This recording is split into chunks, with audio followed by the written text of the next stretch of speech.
I think part of okay, recording progress. Hello, everyone. We have just a few people joining us live, but I know that more people are going to catch the recording. So I'm really excited for this conversation. And Luke, I happened to see something on social media that you may have a particular pet peeve about people wasting your time, which I have a little bit of a time obsession myself. So we're going to try to hold very carefully to our hour. So I don't want to lose any time here at the beginning. But let me grab my notes, which actually may be very difficult since this whole conversation started with ah, me going crazy and looking like a technological idiot. But here we are. We are with I'm joined today with by Luke Burgis and also A.J. Swoboda, and I'm going to give them a proper introduction as soon as I can find their bios here. Luke Burgis is the author of Wanting the Power of Mimetic Desire in Everyday Life. He has founded and co-founded 3 companies, and he is now entrepreneur in residence and professor at Catholic University. On his website, Luke says, this was, I thought, really interesting. So I just was kind of pulling stuff today from your website, Luke. Luke says that his work, quote, revolves around exploring human ecology, how our technology, relationships, politics, economics, education, and other systems affect what we want. He believes that, quote, the future depends on what we want today. So I think that's really an interesting sort of way to begin and situate the topic of desire. So welcome, Luke. Thank you for having me.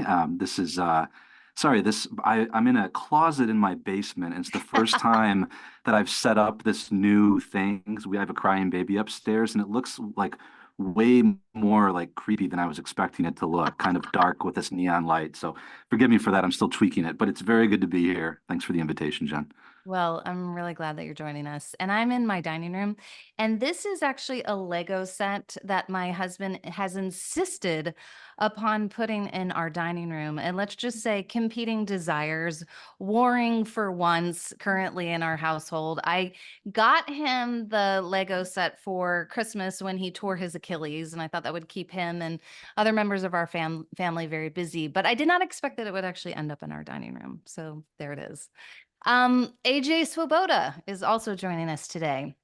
He is a self-proclaimed low-level theologian. I want to ask you about that, A.J. He's an associate professor of Bible and Theology at Bushnell University and lead mentor for the Doctor of Ministry program of Spiritual Formation and Soul Care at Friends University.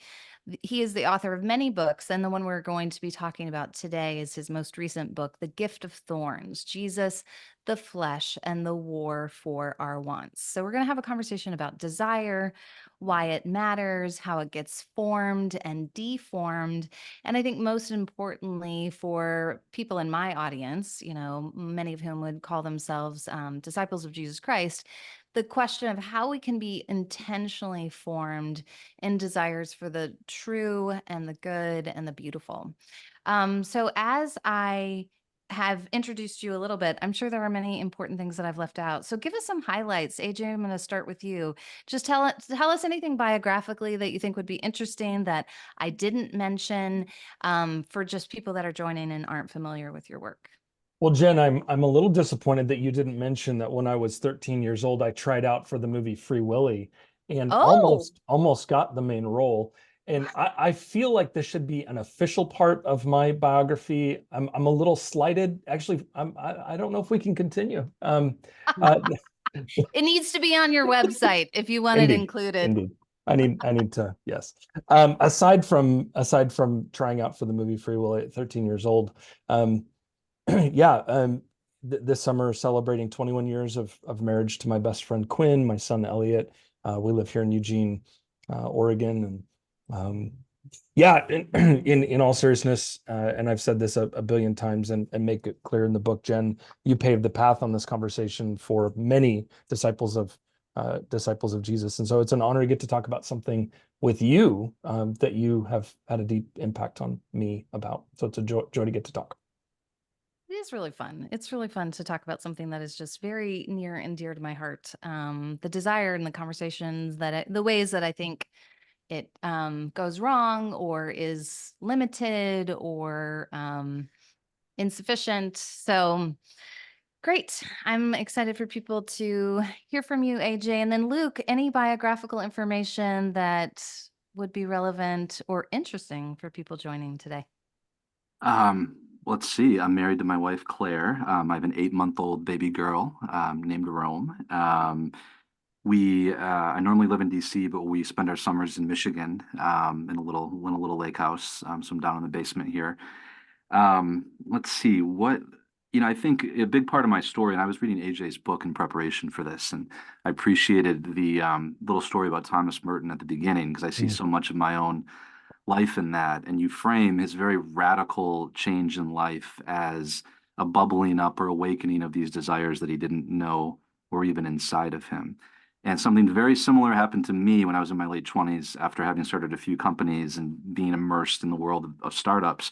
I had a very radical awakening of desires that led me on a total change in my life. I did not become a Trappist monk, but I did spend 5 years in seminary and formation to be a priest. So to go from the world that I was in to literally making a pretty hard break with that, including breaking up with a longtime girlfriend, giving away, selling my home, essentially just expecting to take serious vows and be celibate and live a relatively simple life forever. That was a huge change for me, and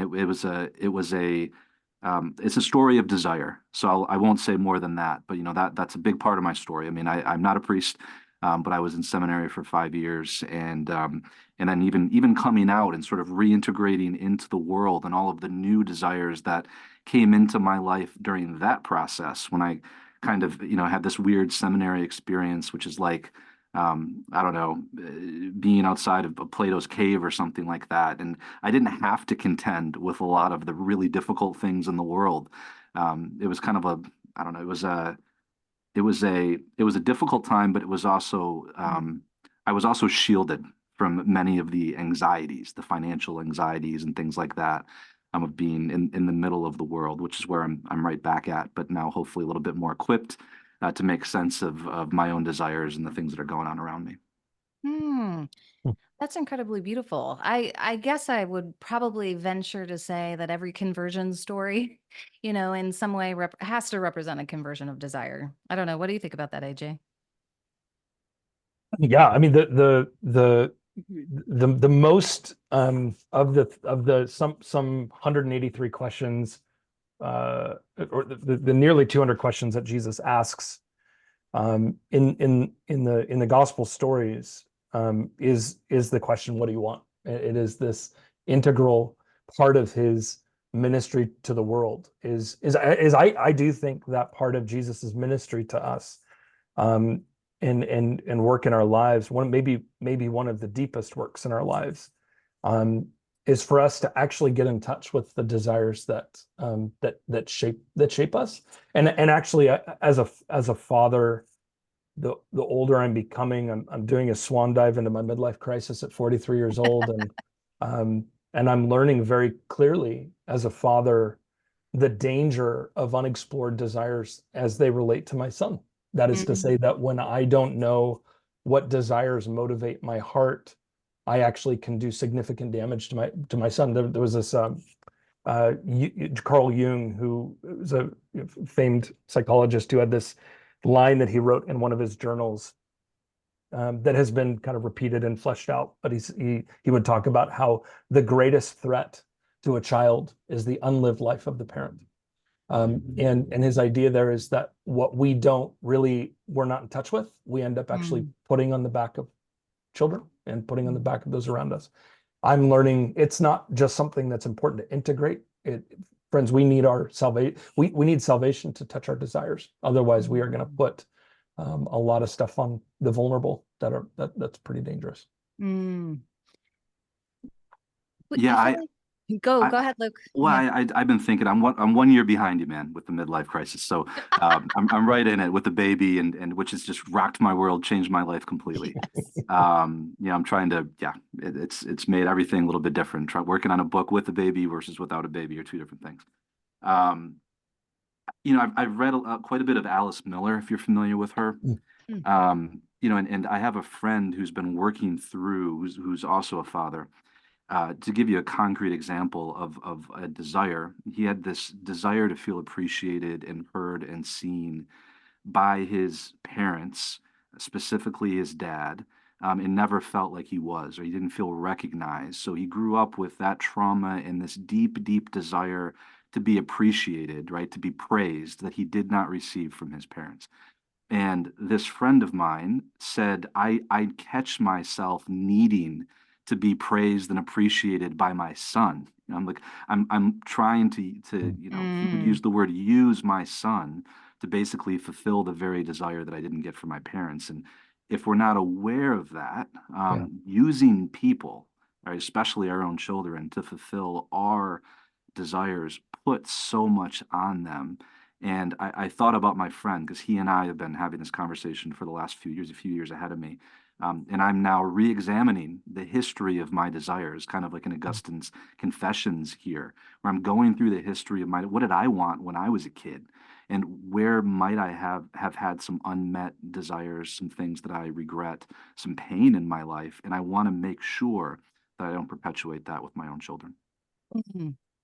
Well, guys, I'm the parent of 5 children, two of them have just graduated from college. One is in college, two are in high school. And I'm here to say that you will have to pay the therapy dollars. So start saving up now. But in some ways, I mean, this is part of the anthropology, right? Like, what does it mean to be human? And, to have good and right desires that, somehow gets disordered along the way. I mean, I even think about, in the context of desires for praise and for commendation. I was just recently having a conversation with somebody about this, like, oh, we shouldn't need that. I'm like, no, we're actually made for that. I Mm. mean, I think that that's what Jesus received at his baptism. I think this, like, to be in right relationship with God is to, like, live with God's face, the light of his presence and his favor upon you. Like, that's how humans were originally created to live. And so this desire that we have for praise and commendation, like, it comes from somewhere. Mhm. And yet we seek to have it fulfilled in wrong ways. So I want to kind of sketch out the anthropology here. Like, Mm. for your particular arguments about desire, what do we need to know about what it means to be human? And Luke, I'll start Mm. with you. Sure. Um, Part of this, in my book, I don't go all the way. I think with this audience, we can get into sort of the Christian anthropology of it a bit. But um, in the book, I say, examine the source of your desires and also follow them to the end. And in both places, you will find God, right? It's kind of the exitus reditus of creation and the return to God. We're created out of this original desire to be in communion. And when I think of the Holy Trinity, I think of this, completely a desire to give, that the Son desires to give himself completely to the Father, and the Father desires to give himself completely to the Son.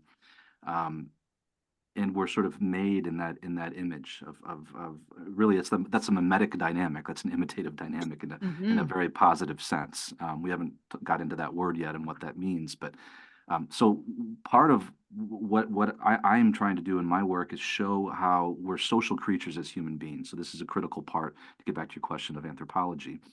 And we do have some desires that are just implanted on the human heart through the act of creation. We have a desire to know. We have a desire to know the truth. Ultimately, we have a desire to be in communion with our Creator. But many desires are we're also incarnate and social beings. So often our desires are mediated to us by other people, Hmm. by other people. So we have encounters with other people that are often conduits for us to help show us the way forward.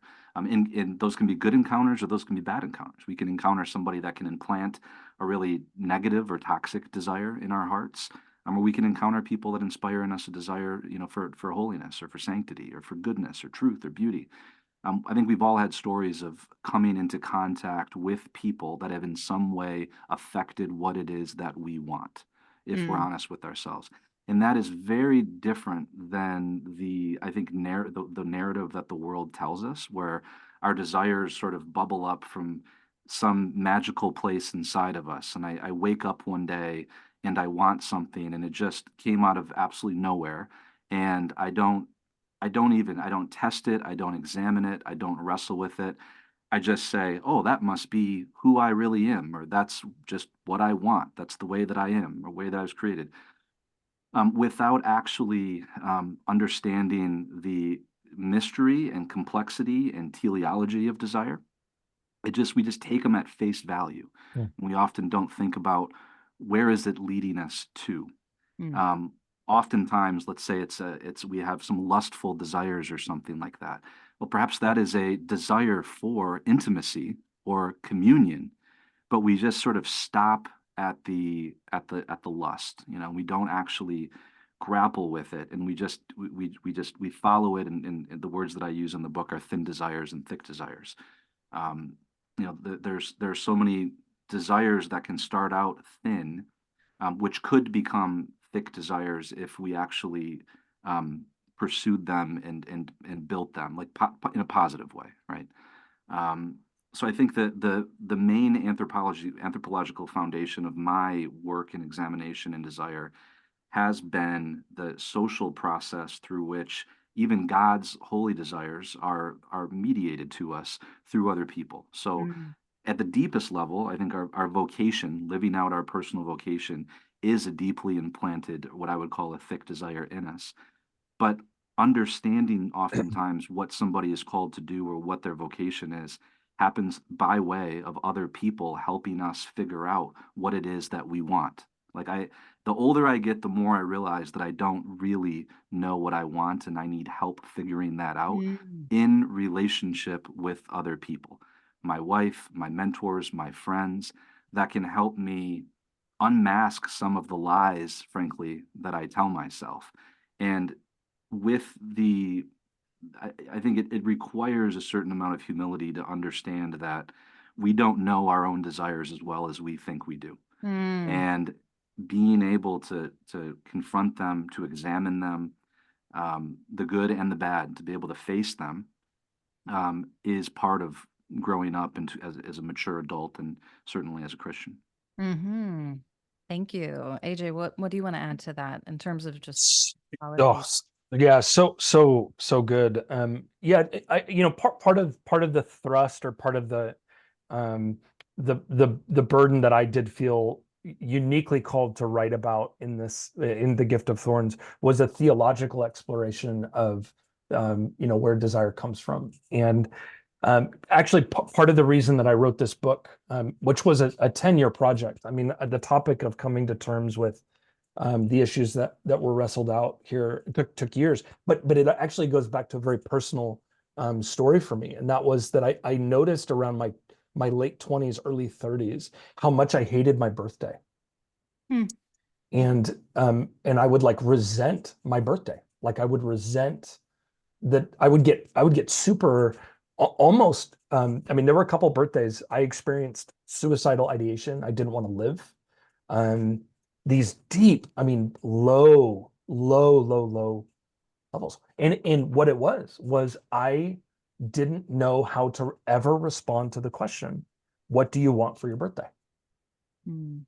Mm. I could not identify what I wanted. And when I would be asked, what do you want? It would bring up all the pain from my childhood of stuffing all my desires because my parents were going through a divorce and I didn't want to add anything to what they were walking through. Mm. So my childhood was about stuffing desires. Don't have them. Don't put anything on anybody.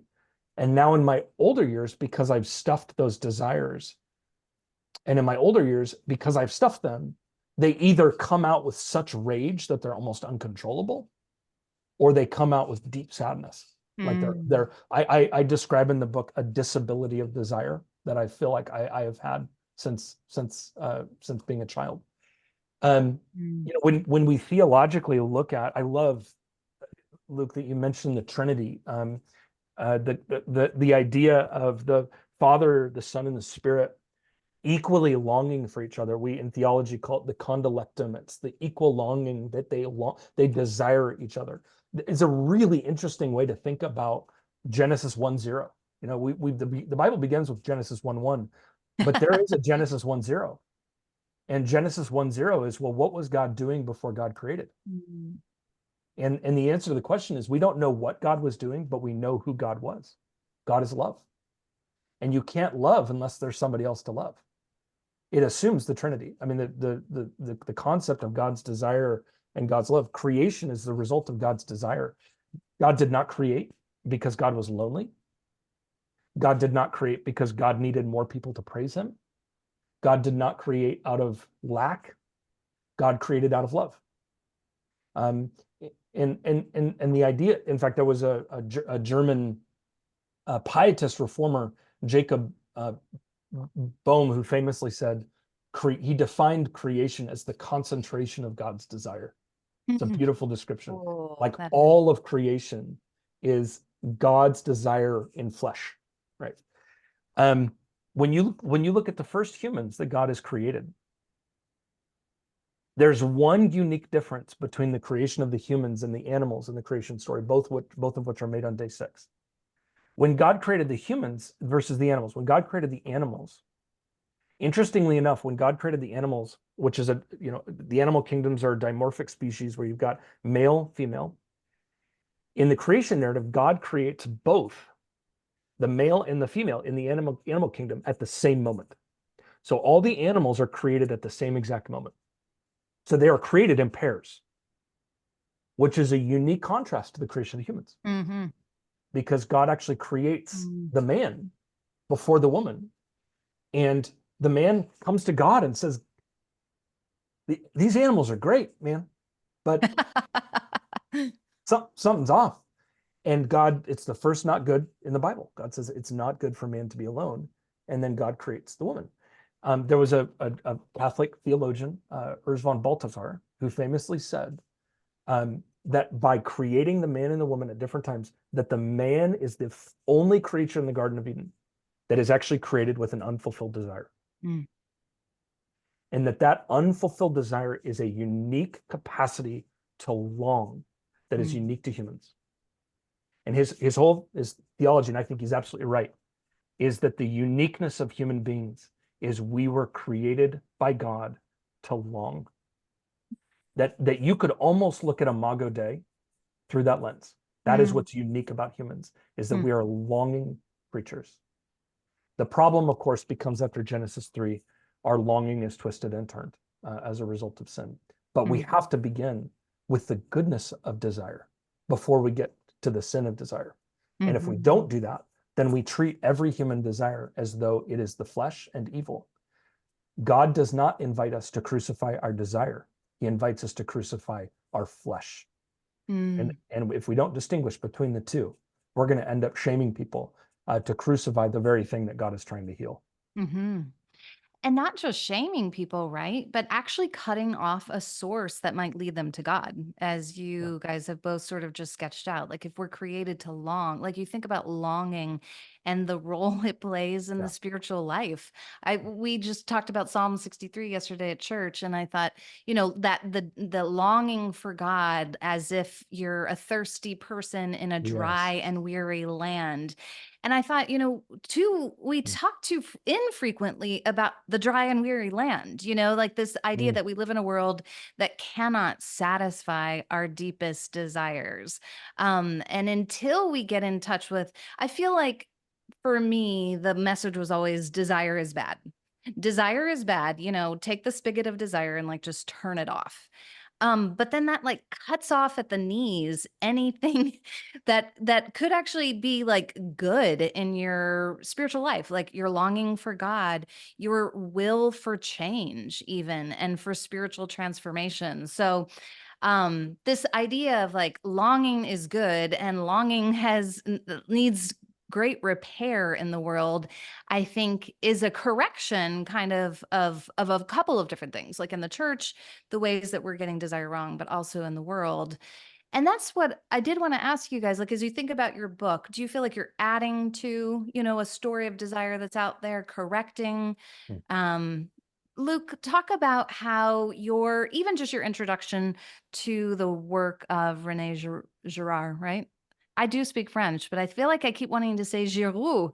Talk about how you became introduced to his work and then how that sort of sustains, informs your larger argument about desire.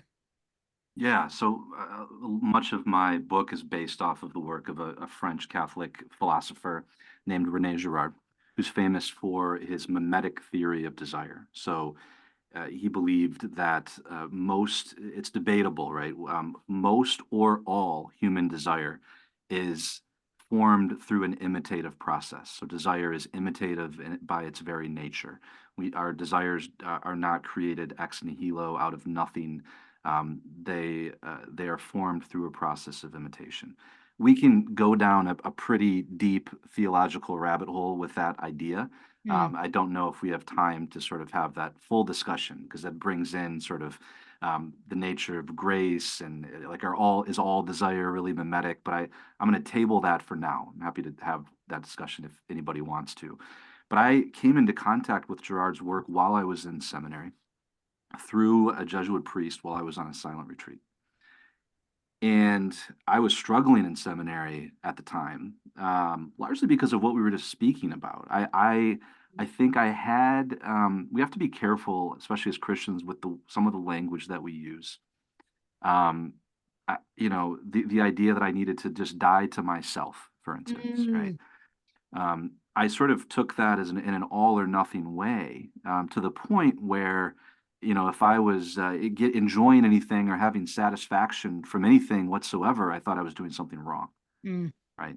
I took this sort of, pick up my cross and carry it to mean, I need to completely die to my old life and all of my desires, when in fact, that's not good.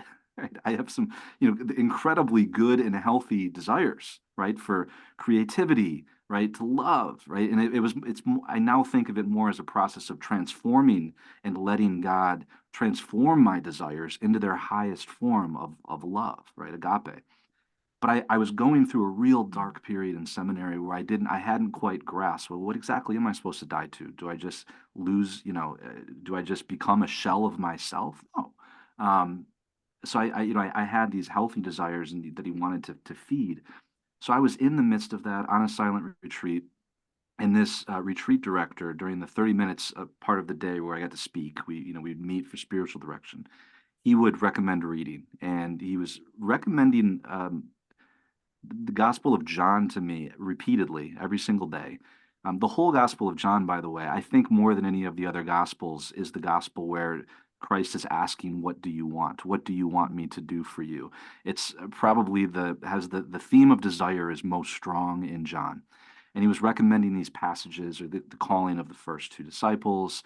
But then the woman caught in adultery, and that is a interesting passage in the gospel because there's this mimetic imitative process of violence that is really affecting what's happening in that story.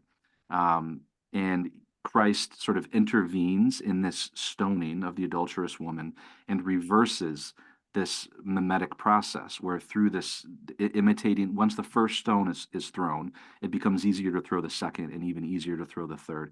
And Christ intervenes, and I would claim this isn't thought of as a miracle in the Gospels, but he somehow miraculously like subverts this mimetic process, which normally in any other case would have resulted in a stoning. And I didn't quite understand that this guy was a Girardian scholar, and he wanted me to see that on my own. And when I didn't see that, he said, you should really check out some books by this guy named René Girard. And I did, and I went all the way back to the heart of his theory, which is the imitative nature of desire. And and 5 years later, it had profoundly changed my understanding of my own desires to the point where I eventually wrote a book about it. So that was my introduction to Girard, was in Italy on a silent retreat. I don't want to go down this rabbit hole because I also think it's a rabbit trail, I should say, because it will take us probably pretty deep and into some contentious territory. But I did notice in your book this idea that accusation is mimetic. And you didn't tie it in the book to this story of the woman caught in adultery. But of course, I couldn't help but think about like all the movements that we're sort of seeing right now. And I mean, I'm a woman. I don't want to be a person to say, don't, to disbelieve people. When let's just say, accusations of abuse and abuse of power and all of these kinds of things. I just think it's interesting. I think it's something to take note of, perhaps, that I don't know. Do you want to add anything to that? I know that's sort of leading us into contentious territory, but I think it's actually a really important point that desire is mimetic. We're learning what to want in the environments that we're in. But we're also learning what to despise too on the other side of that. Do you have anything to add to that? I would just add, so think of desire as something that is contagious, to use a term that Gerard used. We can catch people's desires by contagion, oftentimes very unconsciously. We can also do it in an intentional way, but it also just happens when we're around certain people that want certain things. I think that Gerard would say that the desire for vengeance is incredibly powerful. Yeah.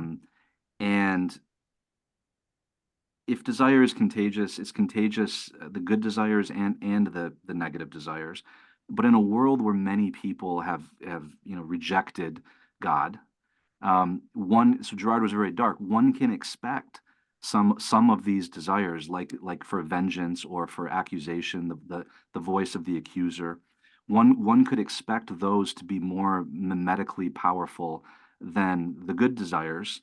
They're just more prevalent. I should put it that way. They're simply more prevalent. We live in a world where the kind of the voice of the accuser is very loud, and it's imitated, usually without people knowing that they're imitating the voice of the accuser or the accusations. And it's incredibly powerful, and we need to be on the lookout for it. So I think this is the case of toxic desires. Sort of just taking over, right? I mean, we don't get, it's unlike a thick desire that can provide this lifelong satisfaction if we pursue it. Vengeance does not, right? We just need, we continue to need more of it to fill ourselves. And I think that's what Gerard would point out to us. Hmm. Thank you. And that kind of segues, I think, AJ, into this idea that there's a war for our desires. And I'm really curious for you to sort of sketch that out for people and maybe also to defend, I don't know if people are like, that's some strong language there. War for our wants. What would you say, AJ? Language like that of being torn asunder by one's desires, of a seeming language of war of desires is anything but new. I would contend this, invite St. Paul into this conversation, and he would say things like, I do what I don't want to do, and I don't do what I do want to do. He would be the first to say that within himself he was a man with a number of conflicting desires, and the way of Jesus is learning to navigate those conflicting desires in a way that honors God. Saint Augustine, for heaven's sake, who has been called the apostle of desire. If you read Confessions or City of God, you'll very quickly discover that it was through his own sexual desires that he actually encountered God. He began to recognize his own wrestlings through his early life, what were God inching his heart towards God. But I guess it goes as far back as, for heaven's sake, Genesis 1, 2, and 3. I mean, the early 3 chapters of Scripture speak to the fact that God is creating the world out of desire. The humans bear something of God's desire. But then you have this new creature who comes in Genesis 3, seemingly called the Nachash, the serpent character, who comes in and he has his desires. And it's this confluence of all of these desires. Whose will is going to be done? Whose will is going to be done? Which I think in a lot of ways, talking about the war for desires, we are at a funky time in history where we are now being watched. When do any sort of deep dive on what our phones are doing to us, you'll very quickly discover that one of the ways that the algorithms get us is they are always watching for the stuff we slow down to look closely at.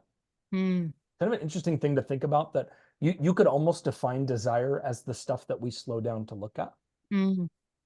And the algorithms are watching, like, oh, you slowed down when that image came up. Oh, Mm. oh, you slowed down when that ideology popped up. Oh, you slowed down.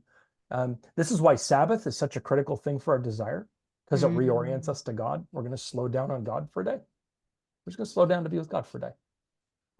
But the algorithms, right, are watching us, and we are finding that what those brilliant algorithms are doing is they are commodifying our desire. So what they're doing is they're seeing what we want and then giving us more of what we want. You see this. I see this now. I mean, we're just now. I'm a university professor. I see this time and time again now of students who find their way in my office, who are wrestling with some sort of sexual desire, and when asked where did that desire come from, they could trace it back to a moment when they were 10 years old and saw something for the first time, and that desire was awakened. And all of a sudden, the desires fed more and more and more and more. And I mean, I don't think that the war of desire is just ancient. I think that the enemy for our souls knows that this is the battleground in most of us that has the capacity to either make us or destroy us. And I think, even to add to that, I think our secular ontology now, which is our way that we imagine humanity, is humans are no longer the community that they're a part of. Their identity is no longer X, Y, and Z. We are now saying one's identity is what they want. Yes. So one's desire is their ontology. It's, well, that's who you are because you want that. And that's very dangerous. Because there are days I want to kill somebody. And there's days that I want to leave my marriage. Yeah. And there's days that X, Y, and Z. And if I don't learn how to nurture godly desire, I'm going to do a lot of damage to a lot of people. So I can say, as a 43-year man, I live in a war of desire. And if I don't have the power of the Holy Spirit to help me navigate that stuff, whew. And not just yes, the power of the Holy Spirit, and yes, to paying attention to what we pay attention to. I think this is an incredibly powerful idea of, like, what do you slow down for? You're scrolling, slow, Yes. what, and this idea of, like, attention. I think it's Simone Weil, right? Who talks about attention as really a language, a way to talk about devotion. Yeah. If you're devoted to something, which is really to say that you love it, you pay it attention. And I think that, to me, begs the question of technology and social media. And I wanted to specifically ask you that, Luke, as taking into account this idea that we are imitators at heart. And social media really is just all about mimesis, right? On the level of aesthetic and language and all of these different, and actually even sort of orientation and attitude. I happen to pop into a podcast that I don't normally listen to after the presidential debate. I won't say which side of the political spectrum it was, but it was not something that I normally listen to. And the whole orientation of the podcast was just the attitude of just complete outrage. This it's just the formation of disgust and contempt and outrage. And I am curious, Luke, like, what hope can you offer us when there are these forces sort of pressing in upon us and we don't necessarily feel that we can entirely opt out? What are we to do as we grapple with the imitative nature of desire, and then our deepest desires to be formed in a will for the true and the good and the beautiful? Yeah. I also popped into some discussion after the debate. Not to So bring up politics, but yeah, I'll try to end on a hopeful note, but I will say this. I mean, vibes are incredibly mimetic too, yeah. right? These things, it's hard to even describe what they are, but they're vibes and they're very mimetic, whatever they are. No, I just wrote a long essay about this yesterday, but on the internet technology, the mimesis of it all, Augustine used this word curiositas Mm. as a vice, as opposed to studiositas. And it basically means a disordered desire to know, Mm. right? So it's sort of a vice of the intellect and of the mind. And we have a desire to know, but the internet has made it possible to want to know all kinds of things that we just don't need to know. Augustine uses the example of a corpse on the side of the road as we're driving by, right? We don't need to know anything about that. He uses the example of Elpius in the Colosseum. They're watching the gladiators. He had as a young kid, he uncovered his eyes because he wanted to see the gladiator who was killed.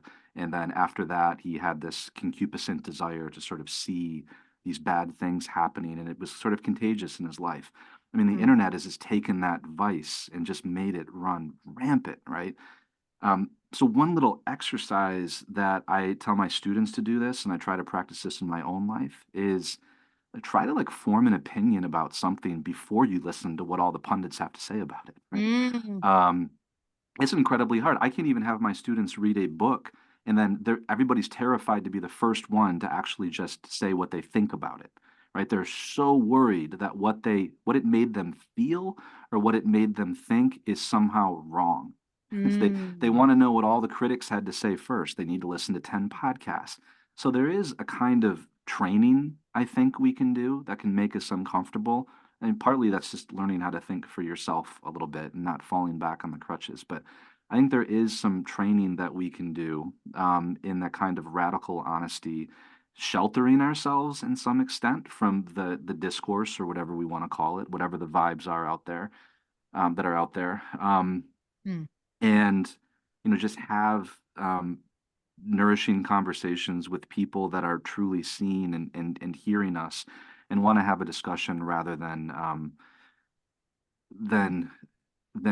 going for engagement, which is what many of the people you're looking for. They're simply going for engagement and they're gaming the algorithm. And I've just had in the last couple of years, I mean, I'm pretty active on social media, but I keep having to find new and creative ways to extract myself from that algorithmic like brain rot that I get from spending too much time on Twitter. So I think we all need to have a rule of life that we follow, right? Certain things that we put in place. Um, Otherwise, we're just going to be taken by the most mimetic shiny object that's out there. Hmm. Do you have a rule of life since you brought up the practice? I do. It changes, but Yeah. I've been developing one probably for the last 10 years.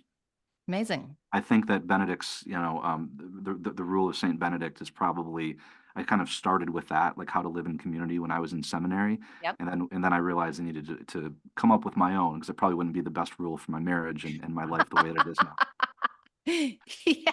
And there's a lot of fasting and restrictions on laughter. So, Yeah, and like waking up at 3 o'clock in the morning to pray every night. Yeah, yeah, and exactly. you're not allowed to even own a stylus. I was just Right. I mean, I have a very strong interest in Benedict and rule of life practice. And I think this whole notion that of desire is mimetic is you can see that in the monastic rules, right? Like here is where they set forth our community values this, and here's how we're going to live it out. And here's what informs, here's what we want. We want to have a school to be formed into the image of Christ. And it's going to take labor, right? I mean, I think it's very interesting to think about Benedict's language of labor versus sloth, the labor of obedience and the sloth of disobedience. And Protestants are really nervous when we talk about those words. And maybe AJ, you can, I mean, one of the curiosities that I really have is when I think about the desires that are necessary for a life of Christian discipleship,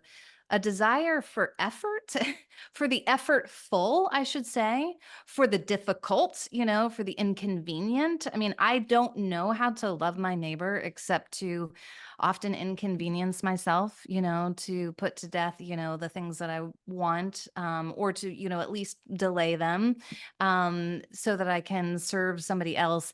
And how do we cultivate a desire for the difficult and for the effortful in a technological society?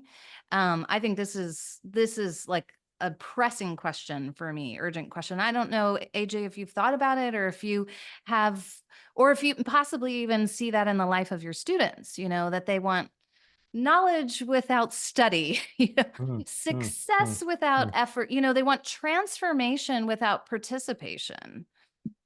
Yeah. Yeah, I mean, the student one, that I think that's the inroad here.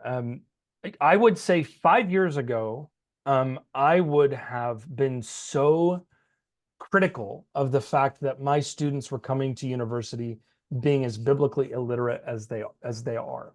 Meaning I would have done some lecture about how biblically illiterate this generation is. I've actually come to really appreciate biblical illiteracy in my students, because what ends up happening is my students, who 90% of whom have never read the Bible, actually come in with fresh eyes. And they are open to being shown the story in a fresh way. And it's a little bit like when you run a business, it's a lot easier to hire a new employee than it is to retrain a bad one. And I find with a lot of my students who come in biblically illiterate, they have a naivete that is, I find, quite glorious. But that is ultimately the question in one of my classes. Is I have really two choices. Well, I should say I don't have two choices, but what is the most important thing in a Bible class? Is it that they walk away with a bunch of facts in their mind about the Bible? Or is it that they have a love for the Bible awakened? And that is the question for me in the classroom. That is the endlessly interesting question. How do you awaken a desire for God that isn't there? Is there a way for that desire to be woken up? Because you can teach somebody how to read the Bible. Is it possible to teach somebody to love the Bible? And it actually, in a lot of ways, I actually think that there's a mimetic answer to this. I had a student write on a course evaluation once. This was my favorite course evaluation I've ever had. They said, I don't really know what the class was about, but Dr. Swoboda was very excited about it. And that I tucked that away in my back pocket for years, because what I learned from that was that what they learned from that class was, I really desire this thing. Yeah. I taught them a desire. And I actually knew who the student was. They knew what the class was about. They were trying to be funny. But the point was, I taught that student desire. And I was able to teach that student desire because at the end of the day, I really desire to follow God and know Scripture and love God as best as I know how to. And that desire is a little bit, I was at a restaurant on Friday, this Mexican restaurant here in Eugene called Taco Vor, and they had on their menu gazpacho. And gazpacho is this cold, like Mexican soup that's like tomato based. And I can't not get gazpacho anytime I find it, because it's nowhere. Nobody sells it. And the reason I love gazpacho, the entire reason I love gazpacho, is my first 10 years of life. I would look out my window and watch my mom in the dirt growing tomatoes and bringing the warm tomatoes in and making gazpacho. I learned love of tomatoes from my mom. I learned that desire from her by watching her. I wonder if in our own moment, there are times that I don't want to love God, and I think that's actually important to recognize. There are moments that the feelings come and go, and in those moments, as C.S. Lewis's response to this would be, in the moments when desire wanes, we have to enter into duty, and that the role of duty is when we do the thing when our desire is not present. And his point is that when we do the duty, it returns the desire over time. And so the two hands of discipleship are desire and duty. There are times we follow out of desire, and there are times that we follow out of duty. And the hope would be that both are always getting back into the other. They're always leading to the other. Yeah, I mean, and I just love, Luke, your idea of, I just want to, I guess, retweet this. Augustine's idea of curiositas. Nicholas of Cusa was a medieval mystic who talked about what he called the theology of learned ignorance. That actually being ignorant, there's an element at which you have to learn how to be ignorant. It doesn't come naturally. And you have to embrace willingly not wanting to know something in the name of discipleship. I think we don't know what it's like to not know anymore. Amen. Yeah. And that's dangerous. When we don't know how to know anymore, the mystery of the universe, it is no longer an enchanted world, and we can figure God out. And as Romans 12 says, how unsearchable are the ways of God. How important is that in our internet age? There are just some things of God that can't be searched. Mm-hmm. Yeah. As a student of Charles Taylor, I mean, I think that's probably the biggest threat of AI, right? Is the disenchantment Yes. of the entire world. I want to add this, AJ, because you led me right into what has been the most important way that I've personally dealt with this sort of mimetic technological world that we live in. And frankly, that's caring for my dad. My mom passed away a few years ago, and these last few years, my dad has Alzheimer's. She was his primary caregiver, so I took over as primary caregiver 3 years ago, and it was tough. I was finishing up writing a book, had just got married, about to have kids, and I had to pray, Lord, I want to devote and love my father more than I currently do. Because I am, not that I've always loved my father and had a good relationship with him, but I was so distracted and concerned with all of the, in hindsight, stupid, ridiculous little things that I had to do. And I had to pray for the increased desire to do my duty as his son, an only child, I'm all he has, to do the duty of caring for him in these incredibly difficult ways, right? As he's declined pretty dramatically. And the Lord has granted me that desire, has increased that desire of my heart. But every time I walk in, I was visited him this morning. When I walk in and care for him, the things that were important to me, something that could have upset me or inflamed me or got me all riled up on social media, I walk out of that facility where he is, I could care less. It seems stupid. Right. So there's something incarnational, right? I tell my students, like, that what we call in the Catholic tradition, the corporal works of mercy, incredibly powerful. The most anti-mimetic thing you can do, care for the poor, the sick, Yes. right? So I think getting out of our heads in this world that we live in, we're so stuck in our heads.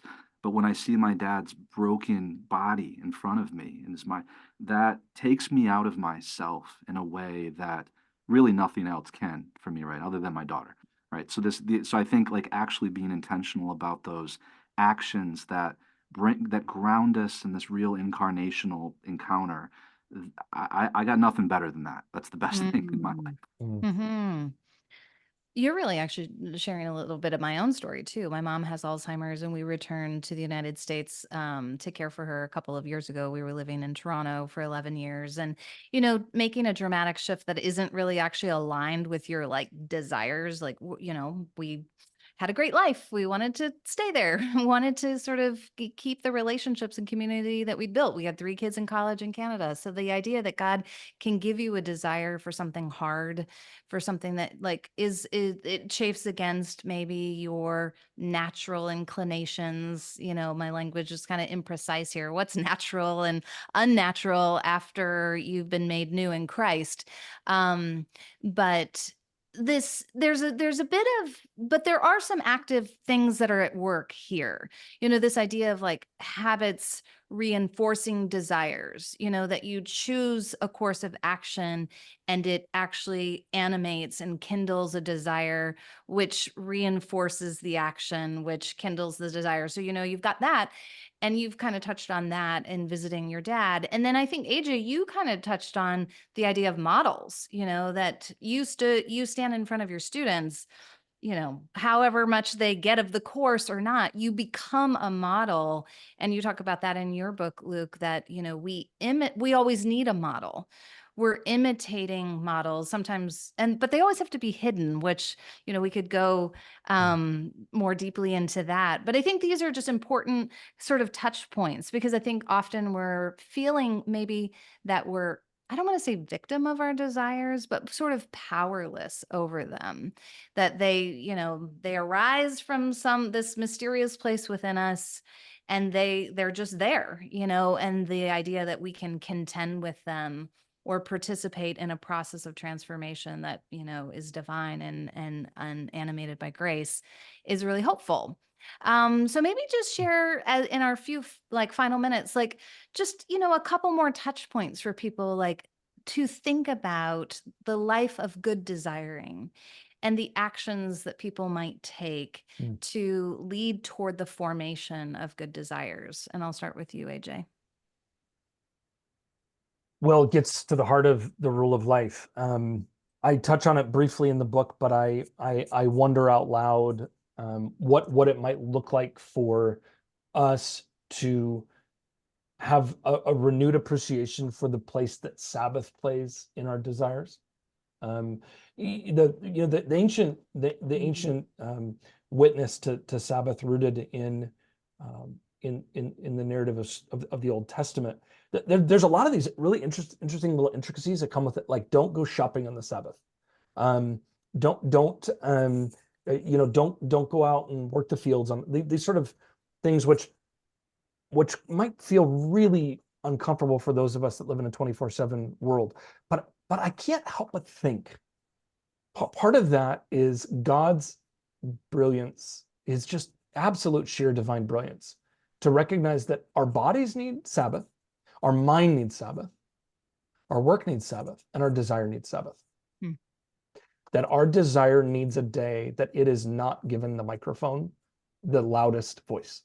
And my friend Matthew Sleeth, his way of if he ever goes out to eat on the Sabbath, he says he always tips double. He'll still go out to eat on the Sabbath, which is fine, but he'll tip double as a way of being full of gratitude for the person that's working on your Sabbath. But I guess in a way, having a day a week where we are willingly divesting from the system of the world is something our desire deeply needs. Where we are what we want. A day of rest is a day where our desire is put in its appropriate place. And God's desire for us, right, is sort of highlighted, which I will never forget. Subversive Sabbath, and just how you draw that whole argument of like, God lets human beings loose in the world to a day of rest, be fruitful and multiply. And here's all this wonderful creative work to do, but first rest, and this whole idea that we are invited. I mean, it actually kind of circles back to the very beginning, like this deep desire that we have for commendation and for a sense that like we're welcomed and received and valued apart from anything that we might do or offer, which we always know will be insufficient. So that's a plug for the Gift of Thorns and also Subversive Sabbath. And Luke, maybe we can, as you kind of give your final answer, just, any more touch points that you want to offer to people to think about resistance and the formation of good desire. But maybe you can also tell us a little bit about the book that you're writing and when we can expect it. Sure. I mean, I would second that. I mean, as somebody who's went real hard my whole life, I'm learning to do Sabbath better. And part of that, I mean, Leisure as a Basis of Culture is one of my favorite books by Joseph Cooper.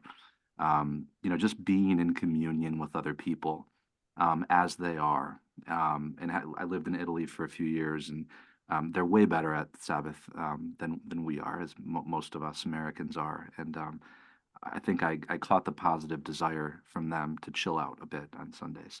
One